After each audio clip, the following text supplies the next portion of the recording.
So it finally happened. The long-awaited Men of War 2 is now in early access playtest mode on Steam, and pretty much anyone can enter. Due to its name, this is supposed to be the true sequel to the original 2009 epic, right? Well, that's not exactly how it's panned out. It's kind of terrifying, it's kind of interesting, and boy, is there still a way to go for this game. But don't enrage yourself, at least not just yet, because so far, I actually don't necessarily hate it.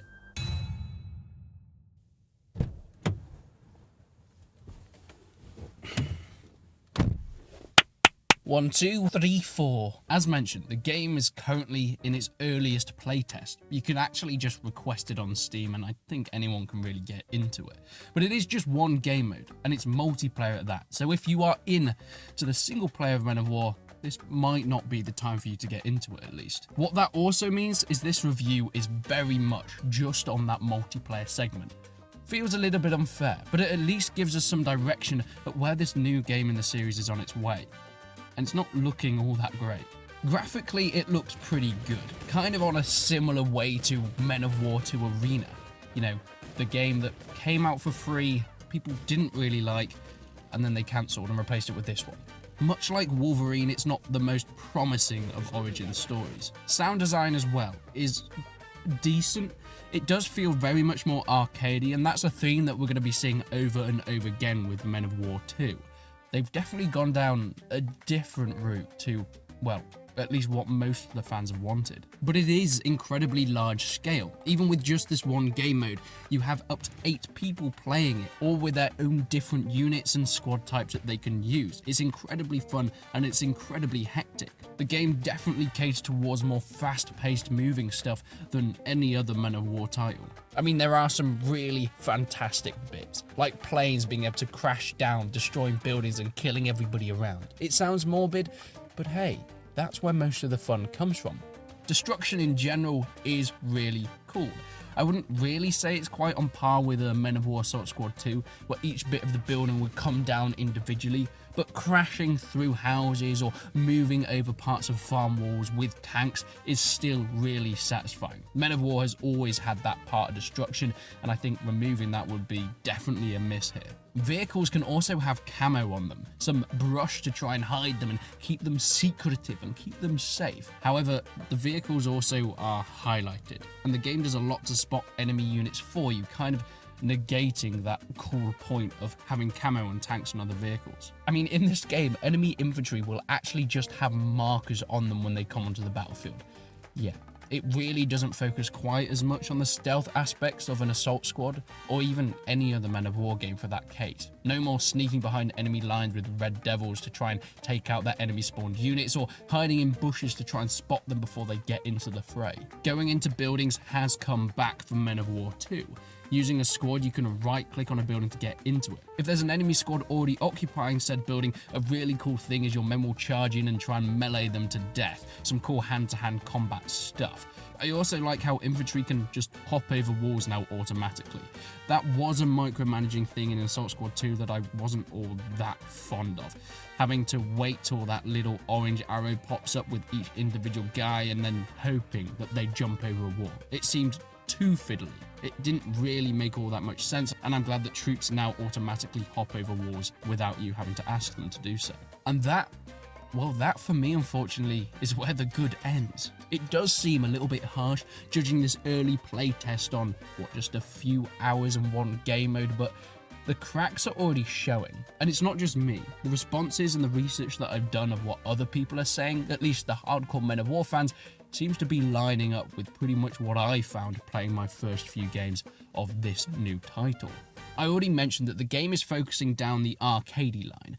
You know, no more hardcore realistic stuff that people really enjoyed. But now everything is fast. Everything has to be done at the blink of an eye. Troops have to get to the front line instantly, with no sort of time or tactics to where or when you spawn them in. Especially in this game mode, where you have front lines you have to capture, your troops will go through their cooldown and replenish very, very fast, more than any other game mode that we've seen in past Men of War games. Airstrikes are dumb. That is the one thing that really stood out to me with this new Men of War 2. You're able to call them in at pretty much any time. Yeah, they do have a cooldown, but when you have 8 guys in a battle, pretty much at any time someone can call in an airstrike, from a bombing run to a strafing run. It meant that there were planes going everywhere. And whilst I said it was pretty cool that planes can just crash and burn into buildings, destroying plenty of fathers and brothers, and so, that is incredibly morbid. Having them going off every few seconds mean that holding down positions is almost impossible. Having troops actually taking up good places, flanking enemies, and making yourself bunkered down at points just doesn't seem like, at least with this game mode that we're being shown, any sort of possibility. Because you're gonna get an airstrike on you within the next 30 seconds, whether you like it or not. Medics also don't appear in squads anymore. If you're playing with infantry and someone goes down, a little icon will appear above them. I thought, hey, it's like Men of War Assault Squad 2. I tried to look for my medic, but he didn't exist. So I right-clicked on the guy anywhere on the floor and a medic just appeared out of thin air. He'd then do a cool animation, putting the guy on his shoulders and carrying him away, and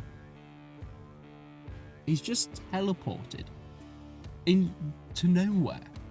What? Medics will take away your injured troops and they'll be put on a cooldown to then be brought back into the battle. I do kind of like this whole troops can come back into the fray eventually, but it does just lean into that really fast-paced arcadey feel that I don't know anyone that's a fan of this franchise actually wanted. Arms and armor are very different in terms of the mechanics. Tanks pretty much feel like paper. Are they still more powerful than a few infantrymen? Yeah, sure. But now with the advent of airstrikes, if there's a tank in a position that's annoying you, you can just call a bombing run, even if you don't have the facilities to take it down with the troops on the battlefield. Also, most troops on that note do carry anti-tank, so you can just spam them, and because the maps are a bit smaller now, tanks are pretty easy to take out. You'll be seeing them exploding every 3 seconds, and with the amount of people playing in each game, well, if you can't do it, you'll be sure that your teammate is able to do it pretty fast. Infantry squads in general are much smaller. They don't feel like they're realistic in any sort of way.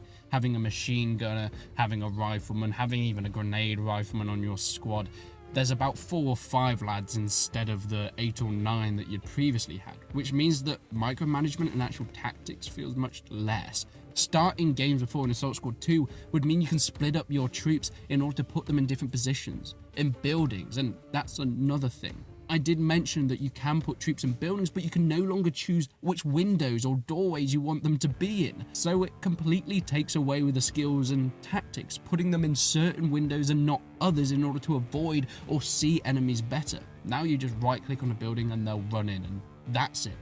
They seem to have really taken away the micromanagement from the game, which is fine for a series like Company of Heroes, which focuses way more on the arcadey look of the RTS World War II genre. But Men of War has never been that, and that has been the main criticisms that I have, and I think a lot of other people have.